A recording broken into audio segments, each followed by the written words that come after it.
This week in the Monday Night War on Raw, it is the fallout from International Incident, and it's somebody's birthday.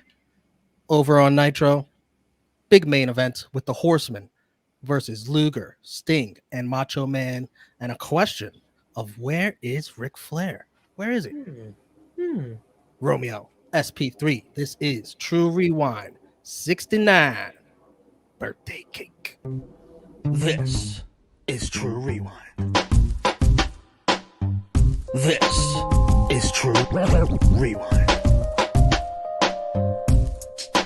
This is True Rewind. This is True Rewind. This is True Rewind. This is True Rewind.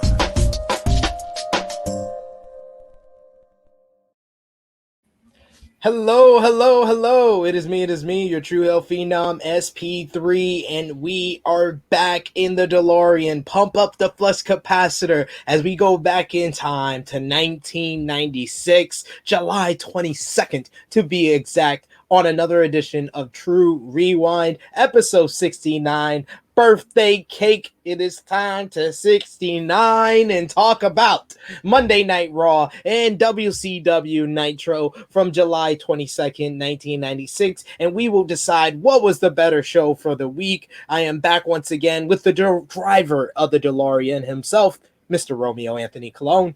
What is up, everybody? Happy Revolution Sunday. I am so pumped up. Gonna be a great show tonight. I hope you are watching us as the pre-show to the pre-show before Revolution and you enjoy the show tonight. But if you enjoy True Rewind, remember to drop a thumbs up on this video, share it with your friends, subscribe if you are new to the Fightful Overbooked YouTube channel. There is plenty of great content to enjoy. You can see my face on Friday mornings on FMC with Jeremy Lambert, as well as on Degrassi Dudes with Steven Jensen. So hit that subscribe button, hit the bell to stay notified for the great content here, like Coexisting, Day After Dynamite, Pillar to Post. There's great content here on Fightful Overbooked, as well as on the Tru Heel Heat YouTube channel, where True Rewind started as well. And if you're watching the premiere, let us know in the live chat if you watch WCW Nitro and WWF Raw from July 22nd, 1996, what you think about the shows, what you think about our review and our impersonations, because that's the most important thing. You'll see some impersonations being done by me most of the time on True Rewind, sometimes by Romeo. But Romeo, you are the driver of the DeLorean, so you guide us through both shows. So take it away. Oh, excuse me, it's conspicuous by his absence is the one, the only drunk guy, JJ. He is lost in time. And he said he didn't even go to 1996. He went to like 1986 and he made friends with Hugh Hefner and he's hanging out at Playboy Mansion. Interesting. He said, why be on True Rewind 69 when he can just do the number? Shocker. Very much so. Let's start before we even get into Raw. How about some WWF news here on this day in history from the Wrestling Observer newsletter? Hunter Hearst Helmsley has signed a new 3-year contract, and it's expected he will start being pushed again now after spending the last few months doing jobs as punishment for the curtain call. So it wasn't even that long. It was like 2 months. They make all a big deal about it, man. It was like it'd be alright. He just took a couple of L's for like 2 months, and it wasn't even that many L's on Monday Night Raw. Probably most of his L's came on like Superstars and stuff. Yeah, come on. Like I think they glorify it too much when it was really only 2 months of his career. He messed out on King of the Ring, but hey, he'll be alright. I think he'll be fine. I think so. I have a good feeling.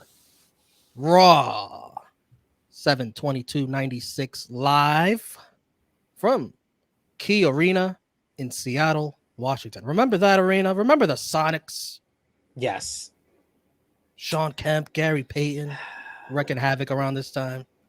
They were doing good. Yeah, they didn't they go to the NBA Finals that year? Just a month before this. Lost. Yeah. Just a month before that. The greatest achievement in Seattle sports history. Well, outside of Seahawks winning the Super Bowl.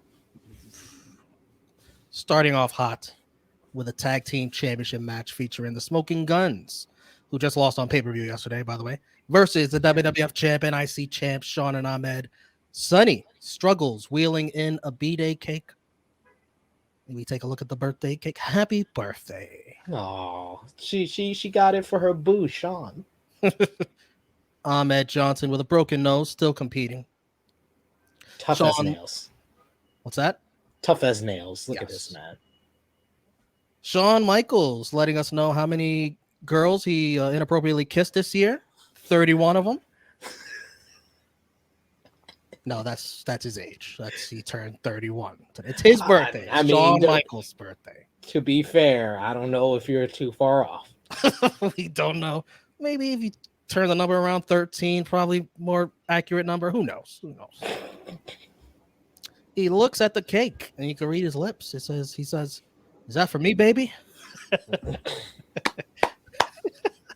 Shawn then gets jumped by the Smoking Guns before he could get to the cake. Shawn recovers to deliver sweet chin music to Billy Gunn, goes back to the cake, wheels it over to Sonny, and then Shawn puts his white cream all over Sonny's face. The white cream from the cake. Oh, God. Ahmed puts the whole thing on her face. Oh. The cake, I mean. The cake. Yes, Puts the whole cake on her face. Shawn then licks it all off of her. Sonny is a mess.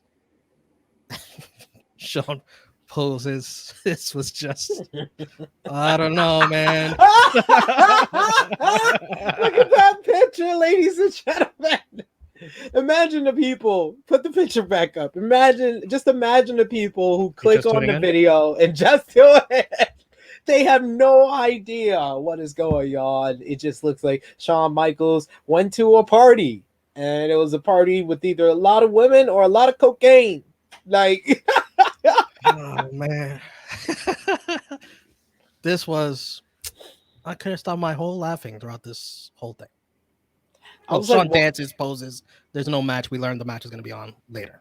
Yeah, I was like, all of this was an angle. Like, this wasn't even the actual match. Like, they bookend the show with an angle involving the Smoking Guns and Sonny and Shawn Michaels and Ahmed Johnson, just the main event with the same matchup.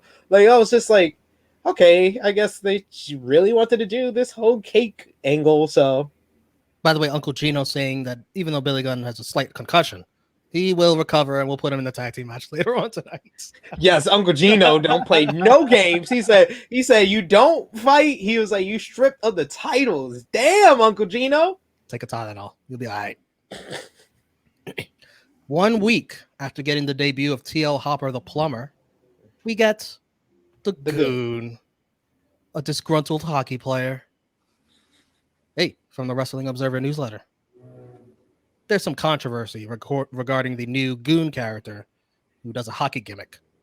Canadian indie wrestler who you may have heard of, Scott D'Amore, came up with the idea and actually pitched it to WWF a while back, including costume sketches and everything, with the idea that he would play the character.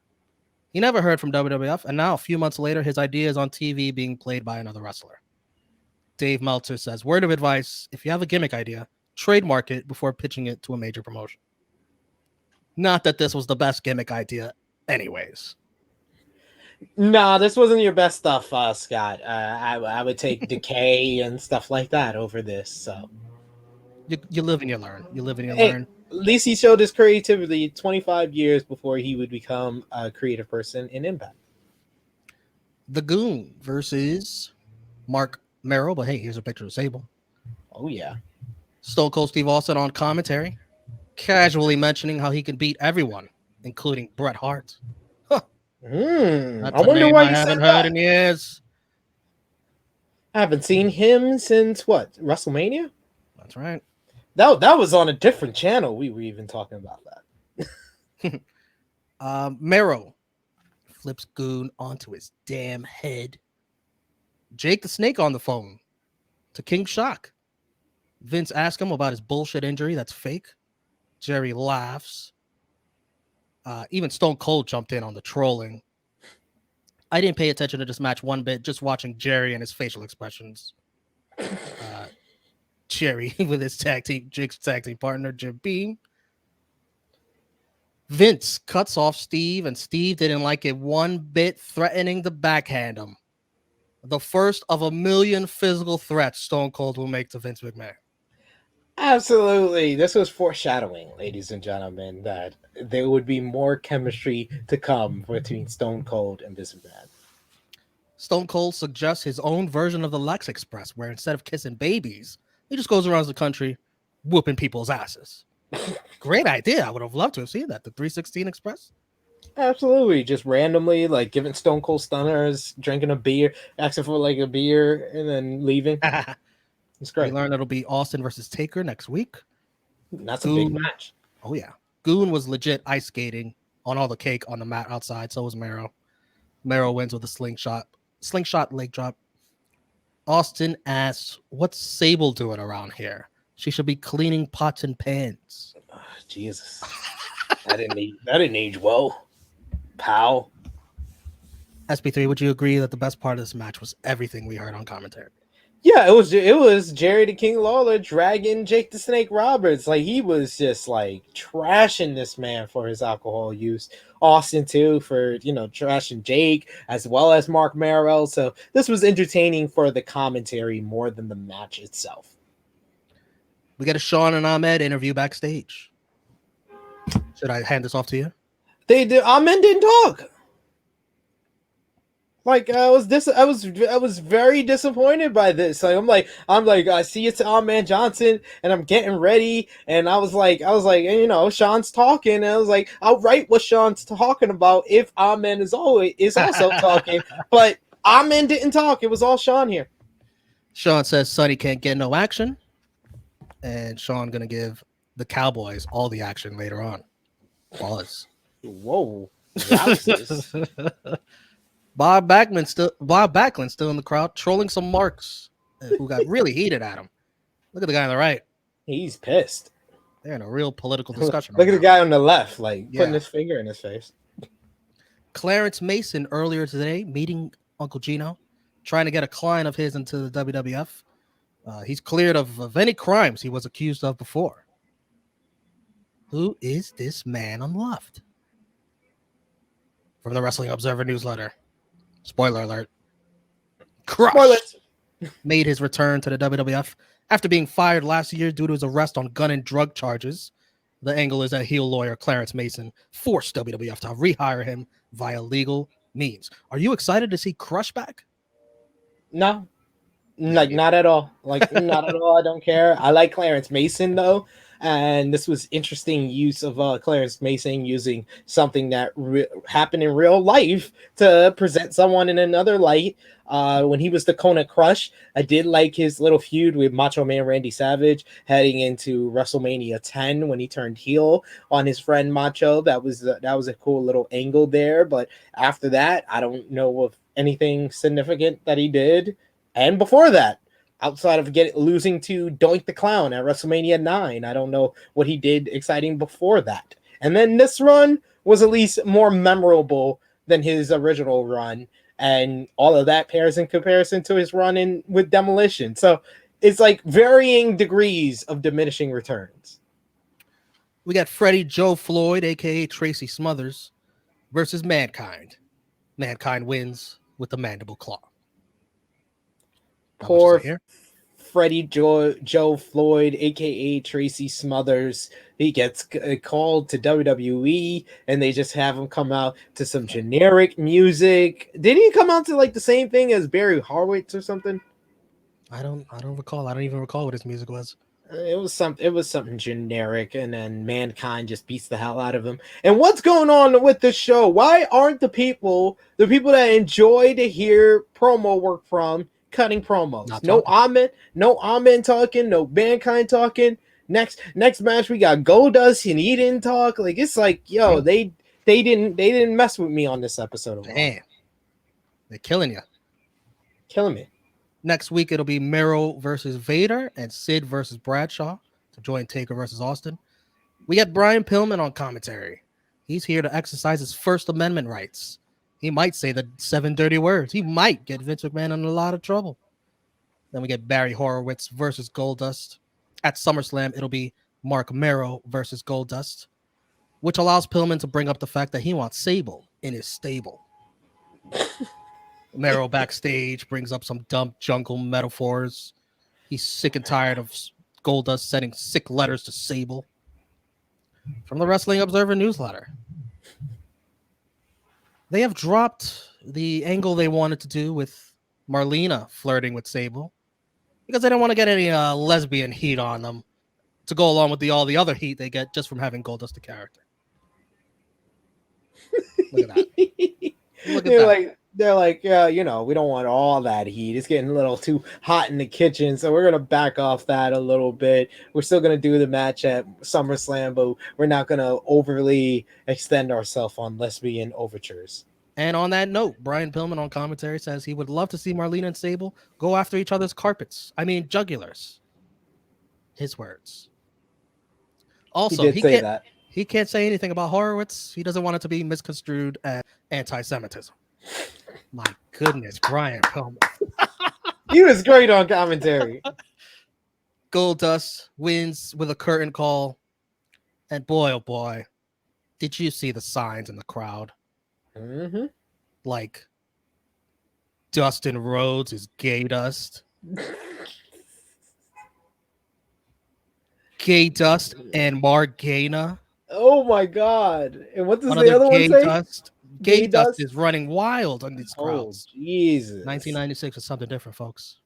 Yeah, it ain't 2022. They was brave back then, or stupid. Either or, with some of these signs that they have out there, and of course the Goldust character in general kind of generated that response from the fans. I think that Brian Pillman was the highlight of this whole segment, but I did like the more aggressive Goldust. It is different from what he's been before, but I prefer my Goldust being over the top.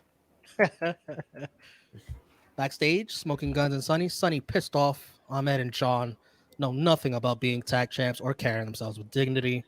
They're not going to have their cake and eat it too. Let's see what she did there. Clever. The Guns were pretty pissed too. They were like over the top animated. Yeah.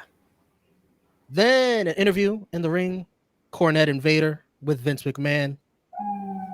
Cornette reminds Shawn of the bullying he endured as a kid. That bully was Vader, and he's coming to get the title at SummerSlam.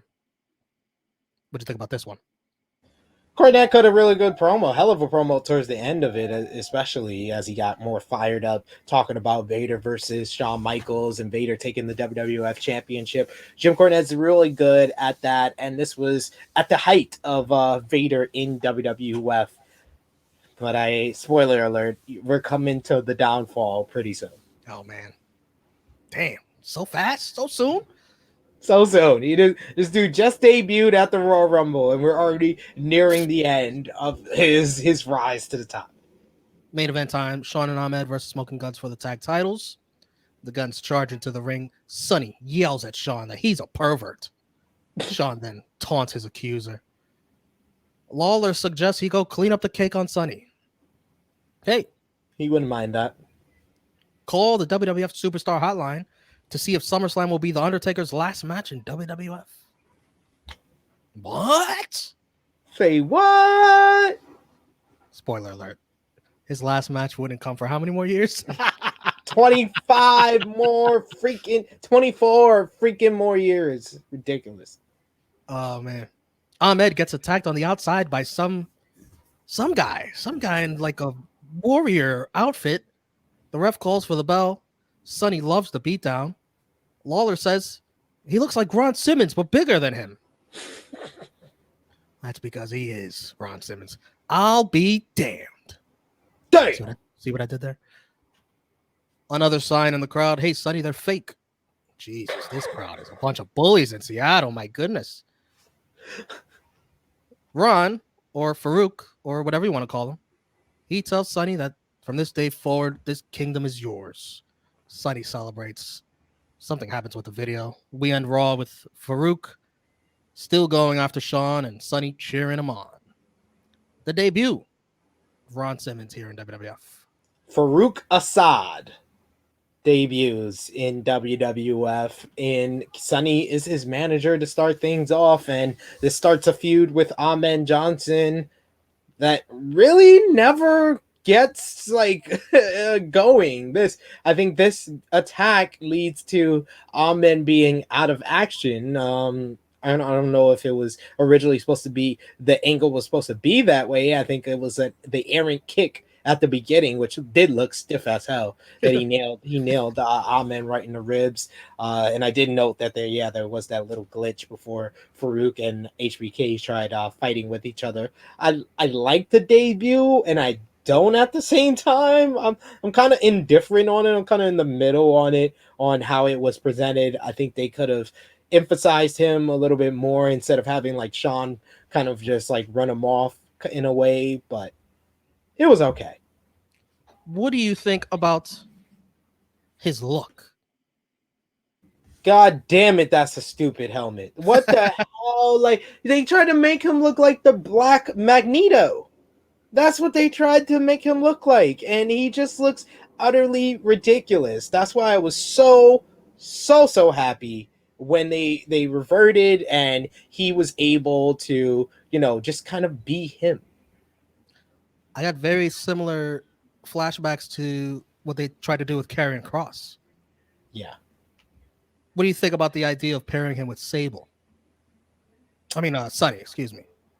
I think they thought he needed a mouthpiece, even though I think that Farook kind of proves that he doesn't need a mouthpiece. They're gonna find out soon he does not need one. Yeah, so I think this is just them thinking, based on who he was in WCW, he couldn't talk when WCW didn't really give him any good material to talk with. So, and he was never really, outside of Doom, never really an established top heel.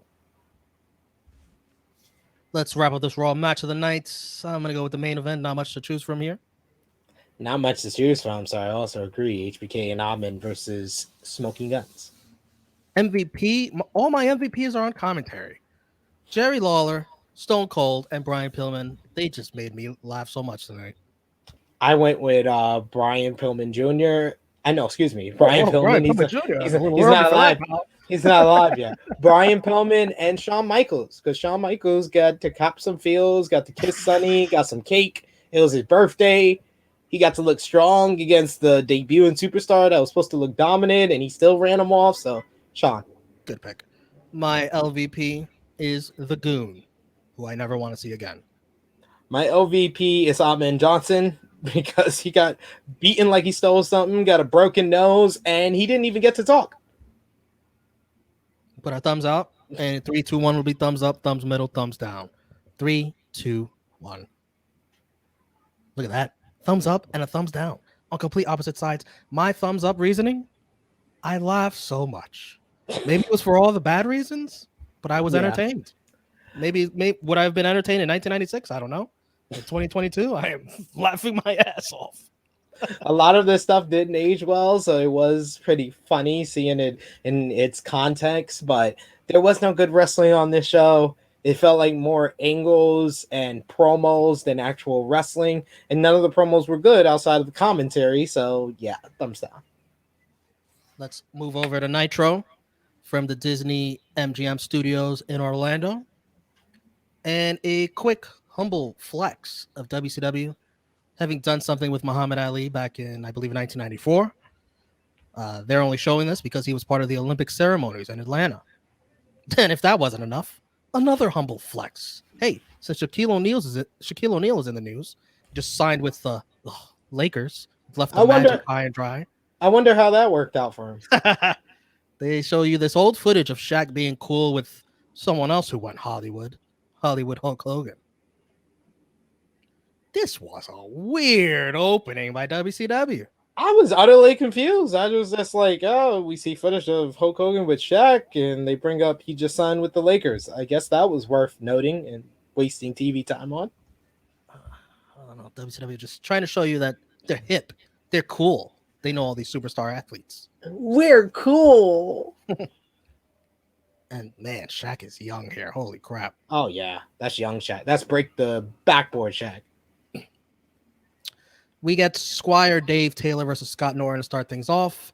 Norton versus Ice Train and Hogwild because of them splitting up last week. That's official. Norton gets DQ'd for throwing Taylor over the top rope. So we are off to a flying start here on Nitro. Yeah, this is a great start. We had a weird opening, and a match goes about 2 minutes and goes to DQ. I don't even have a picture of it. Hey, he was able to walk around with him on his shoulders before a shoulder breaker on the outside behind commentary. So Over to the VIP area with the Horsemen minus Rick. Arn enjoying his fruits, saying Rick will make a grand entrance. You know how Ric Flair is later on. And then Mongo speaks. Do you have anything that Mongo said? I have a lot of what Mongo says. So here we go. Thank you, Mean Gene. It's been my pleasure to take care of a few pretty boys in the WCW. And you notice I didn't say that other thing. Who cares about the outsiders? And now's my chance to get at the real pretty boys. Macho, Luger, Sting, they're gonna be looking so pretty after tonight. Benoit says they're going to experience the crippler. Silent but violent. He continues to use that catchphrase. Where's the shirt? You got to put it on a shirt by now. You know, they don't capitalize on a lot of different catchphrases. But not until like 97, 98. Hogan's like, let me get my NWO shirt first, brother. Yeah. Wait in line, brother. We're gonna be selling out the joint. We're gonna sell out the joint with these. VK Wall Street versus Conan. VK hits his finisher, which is a Samoan drop called the stock market crash, I believe. Conan, however, is able to use the momentum to pin him. Conan celebrates by eating an apple from the VIP table. Larry Zbyszko on commentary. Is he stealing food? Does he even have a green card? Oh my God. Yo, some of this stuff don't age What is well. going on in this episode? Don't age all at all. Some of this stuff is racist, is homophobic. Like, man, this is sexual harassment in the workplace. It's tough What watching don't them we live. have? It's The tough. only thing we don't have is murder. Well, I mean, we had to watch the 80s for that. Or remember that one time the giant got pushed over off the roof? That was a murder. So we've seen it all during the Monday Night Wars. Wait till Jimmy Superfly Snuka makes a return. Then we'll have a lot to talk about. Grown. Mean Gene with Luger, Sting, and Macho Man. Luger says he got stomped into a mud hole last week, but Sting and Macho Man are back from Japan. They're going to make a statement tonight against the Horsemen. Sting says there's a guy who rides in a big fat limo around here, and that guy can stick it. Macho Man, he wants everybody. Hogan, get over here.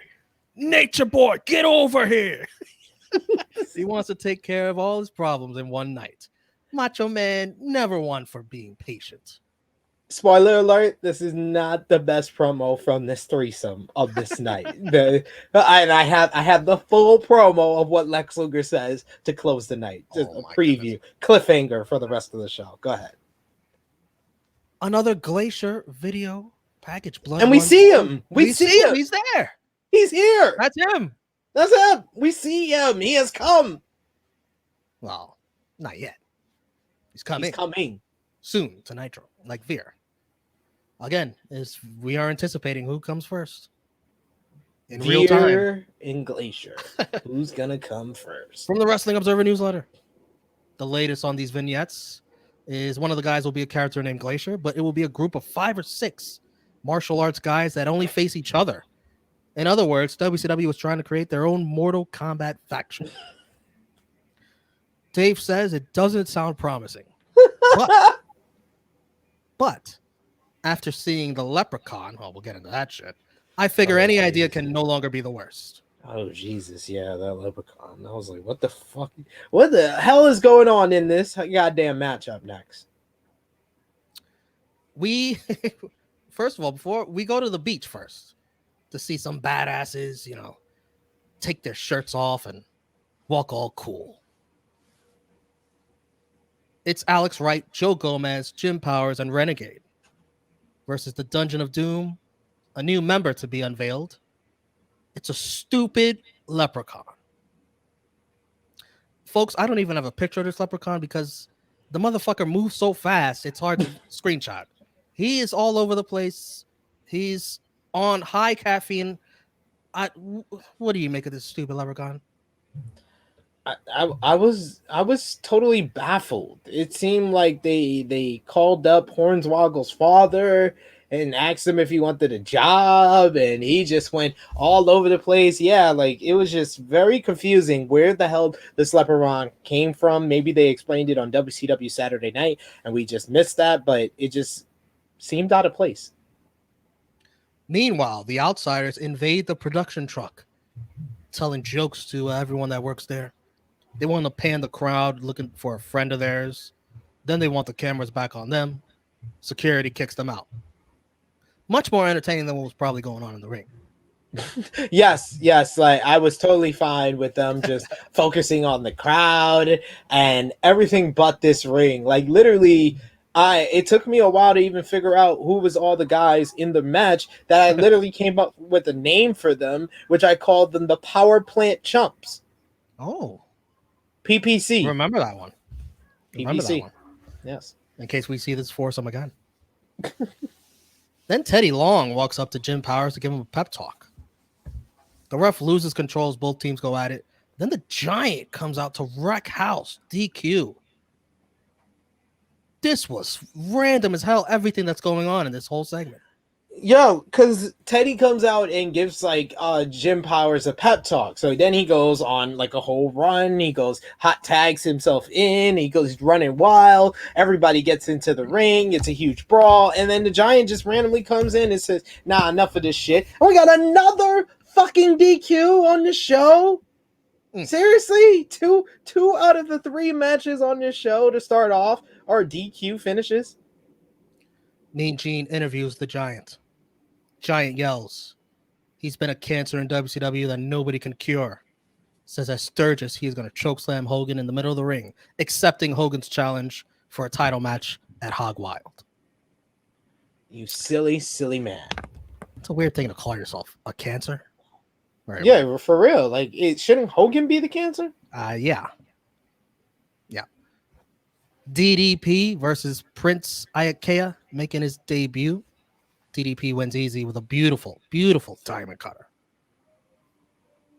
Prince Ayakaya jumped. It makes it look better when you jump with it. It makes it look very good, especially Diamond Dallas Page. He didn't do it like Randy Orton, where Randy jumps for his diamond cutter. It's more like he slowly elevates. Well, no, this one he did. He did jump for it, but not always. There was some where he used to just get it like, just forward down, and then this one was like an RKO. Yeah, this was like an RKO. Seriously, it is. Then we get another debut. The debut of Chavo Guerrero versus Dean Malenko. We learn it's Benoit Malenko at Hog Wild. Dean wins with the Texas Cloverleaf. And Chavo looked good for the first time we've seen him. Yeah, I was going to say I like this match. It wasn't much. It was more or less a squash match, but I thought Chavo looked good in there for his experience level at this point. And Dean Malenko always is one of the best in-ring workers on this show. So this was a decent enough match. By the way, I took note of this guy in the upper right corner with his hand on his face. Mm-hmm. He was so bored. Like someone forced him to be here. Oh, well, the guys with the pink and the green shirt, just 2 seats over from him, were really into this show. They stole the show. Especially when we get to the main event, they were OD, and I was watching them as much as I was watching the main event. They were very distracting because they were so into almost everything, and they would mimic the moves in the ring. They beat each other up. They were going that was crazy. The best part. That was the best part for me. I was like, yo, these dudes are really acting like they're in the freaking match. You love to see people having fun at a wrestling show as compared to the other guy who was like, oof, why even be there? That's like the new people who are just on their cell phones for most of the show. Ice Train versus Ming. This was a nice big hoss fight. Yes. Big men slapping meat. Scott Norton attacks Ming for the DQ, giving him the win, and Ice Train the loss. Later on at the bar, Ming probably stabbed Norton, I bet. What do you think? Norton More or yells into the less. camera. He's got Ice Train's back, but he ain't got nothing to worry about until Hogwild, so he has no excuses. Yeah, I get, he wanted to interfere, get involved, protect Ice Train. But I was enjoying this. I thought the two guys were hitting each other hard, Yeah, they were the laying that kicks, shit in. the chops. They were fighting to the outside. And as it was getting interesting, that's when Scott Norton got involved. So I was disappointed by that. And a third DQ finish on this damn show. Are you kidding me? Yikes. Psychosis versus Eddie Guerrero. Eddie, during his entrance, tells us to not even think about turning the channel. Oh, trust me, Eddie. I'm not skipping Eddie versus Psychosis to go see the Goon or Freddie Joe Floyd. Believe that. There was nothing on that other show that was worth a damn for you to watch. Big Eddie chance. He is over. Eddie wins with the Frankenstein off the top rope and then a frog splash. From the Wrestling Observer newsletter, WCW officials are super impressed with Psychosis, with Terry Taylor even going so far to call him one of the greatest workers in the history of wrestling, and many feeling he has huge potential to become a star in the U.S., more so than Rey Mysterio Jr. Dave Meltzer doesn't quite agree and still thinks Mysterio still has the bigger star potential, but does agree Psychosis is incredible. And who said Dave doesn't have good takes? At least he knew better. At least he knew better than to say Psychosis was going to be a bigger star than Rey Mysterio. But this match right here, this was really, really good. Once again, these two deliver when they're in the ring together. It was fast-paced. Eddie looked very impressive. The top rope plancha to the floor. You got the brain buster followed by the frog splash for the win. And I like that he's picking up a lot of momentum on his way to versus Ric Flair for the U.S. title at Hog Wild. He feels like a guy that feels ready to beat someone at the level of Ric Flair for a championship. So I like what WCW is doing with Eddie Guerrero right now. Oh, they announced that match? I must have missed it. Yeah, they announced that in the middle of this match. And I should also note, the brain calls the frog splash a jackknife splash. I don't know what the he's talking about, but that was a frog splash. Wow. We get the Horseman entrance without Flair. Arn Anderson looks through the tinted windows of a limo thinking Rick is in there. And I said, careful, Arn. Somebody might pull a Glock on you if you try to look through their tinted windows like that. You don't want that, Arn. You think he ain't had the pulley? He ain't had the Glock in his back trucks? He had the Glock ready. The announcers speculate if Flair is in the limo, but the outsiders are Hogan if he's joined the NWO. So we got this match. It's the other Horseman versus Luger, Sting, Macho. And pour one out for Sting, who had to deal with Mongo McMichael, who just didn't know what the fuck he was doing out there. Look at this. Look at Benoit. He looks so annoyed. Lauren's laughing like, what the fuck is this? Sting is holding on for dear life, hoping he doesn't land on his head. And that part where Mongo was in the ring with Sting was rough. But I hand it to Sting. Like, Sting deserves so much credit for dealing with that. And just how over he is. Just I know I say this a lot on this show, but I just love this 90s version of Sting. And then it just made me realize that he's been a top babyface, a legend in any given company for the better part of my entire life. Like it was Clash of Champions back in 1988 that he had his star making match with Ric Flair. And even if you don't want to say it started there, you could say it started when he won the world title at Great American Bash 1990.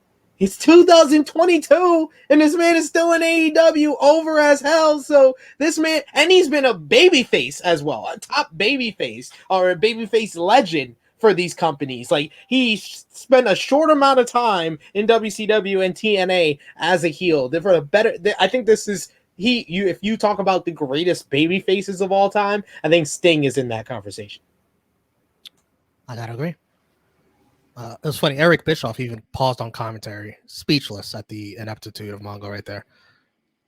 Mongo asks for his briefcase that has the Macho Man's money. Woman and Deborah have a tug of war over it. Macho Man takes it from them. For And- what? I didn't understand this. Why are they fighting over the briefcase? Yeah. Like, do you get like extra credit if you're the person that hands them the briefcase? If y'all both had the goal of giving the guys the briefcase to get the victory, why the hell are y'all fighting over it? I'm trying to understand, but I don't know. I hurt my brain trying to. Macho Man takes the briefcase and hits Benoit in the back with it. Behind the ref's back, Luger covers for the win. Dirty finish. Yeah, I didn't. I like this match. I thought, especially with the crowd getting into it, especially when all the guys started brawling in the ring, and then but the finish itself did not let make the Horsemen look good. They had a very bad night. The match was good when Mongo wasn't in the ring. Yes, yes. And it's crazy when you look at who everyone else who was out there is like respectable at least. Yeah. Afterwards, Mean Gene asks a woman not to throw her underwear in the ring. Macho Man yells, "It's okay! It's okay!" What do you want to recite here? Do you want to recite everything? Well, I do. I just wrote notes for Sting and Macho. I know Sting says something about having a really bad day for Leos and how Hog Wild is going to be a bad day for Leos, so the outsiders are Leos. I was like very confused by that whole diatribe. Was horrible. I was like, who wrote that? Who wrote that and thought that was a good idea? But Lex Luger puts the cherry on top for me. And that's why I had to say it about Macho is Macho. We expect Macho to be Macho. And I'll talk about what he says. But Luger was the middle. And I think he had the longest of the promos here. So he says, from the very first moment the outsiders have come upon the scene, you've been pushing all the wrong buttons. If you want to push me, the Macho Man, the Stinger, over the edge, well, you done a real good job. If you want to see us lose it, well, you know what, Gene? I am losing it because I've worked a lot of years to get where I am in this great sport, and I care a lot about a world championship wrestling. And you've had nothing but disgust, disdain, and sarcasm for what we represent. But in Sturgis, you're gonna learn if I have to push your teeth down your throat to wipe that smirk off your face.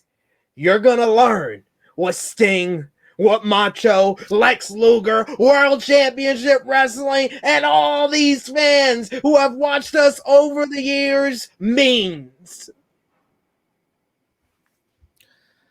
You know what? That wasn't bad.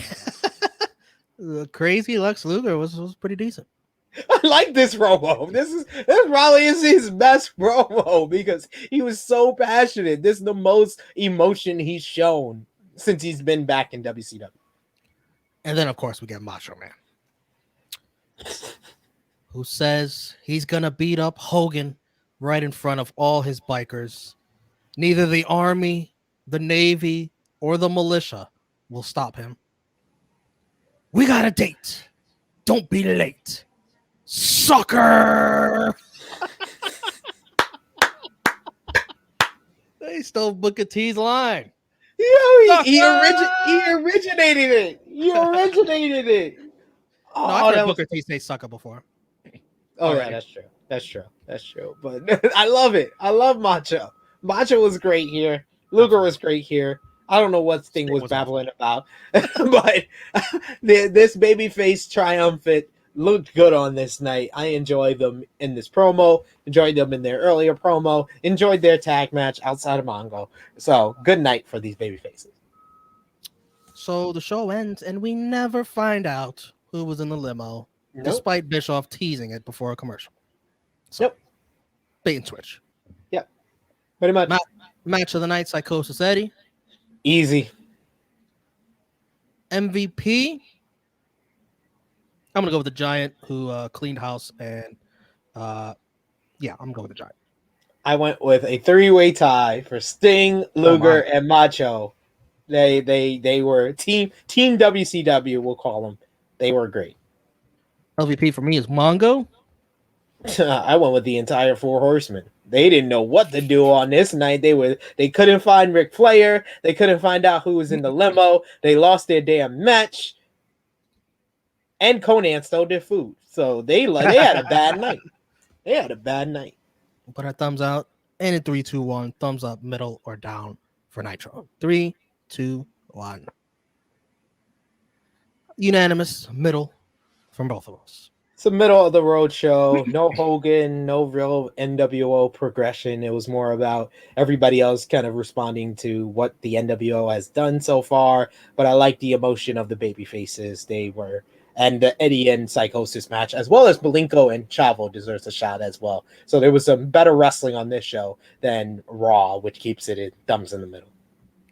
In the ratings last week, Nitro won 3.4 to 2.6. This week, what do you think?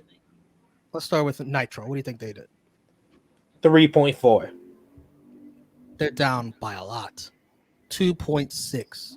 Damn. People knew Hogan was going to be on. And Raw last week did a 2.6. What do you think they did this week? 3.1? They're down 2.2. Oh, so the overall ratings for wrestling were down. Something must have been on TV. Maybe a playoff game? Nah, this is July. NBA's over, yeah. Yeah, Olympics maybe. Oh, Olympics, yeah. Yeah, maybe the Olympics. They were competing with that because 96 Olympics. So Nitro's won 6 weeks in a row. They are up 23 to 17 with 2 ties. On the True Rewind scoreboard, I thought Raw was a better show. You thought Nitro was a better show. So how do we do this? Because we don't have drunk guy JJ. Who won last week? WWF, I believe.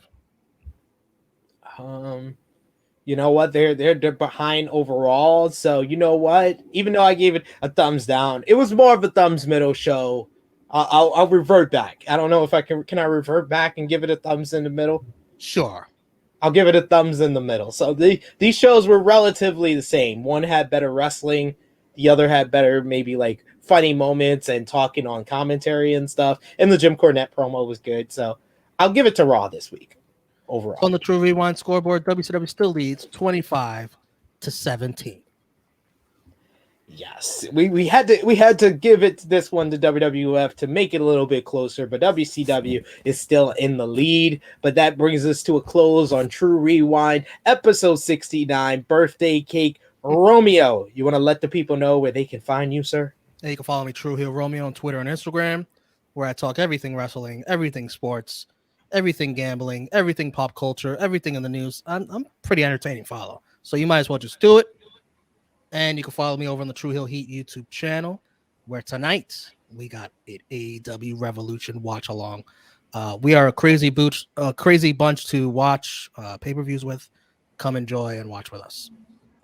Yes, have a good time with us on the Tru Heel Heat YouTube channel as we watch AEW Revolution tonight. Tomorrow we go live at about I forget what time, but we're doing an AEW Revolution roundtable review where we're going to break down the card, talk about all the big matches and how everything went at the pay-per-view. So join us live on the Tru Heel Heat YouTube channel for that. Subscribe over there and subscribe to Fightful Overbooked YouTube channel for more great content. I'm here on Fridays on FMC and on Degrassi Dudes with Jeremy Lambert first and then Steven Jensen. You can follow me on the Twitter machine at Tru Heel SP3. And of course, like he said, Tru Heel Heat YouTube channel for more great content for us. But we will see you next time when we jump back into DeLorean for episode 70 of True Rewind next Sunday for Romeo. It is me, your Tru Heel Phenom SP3.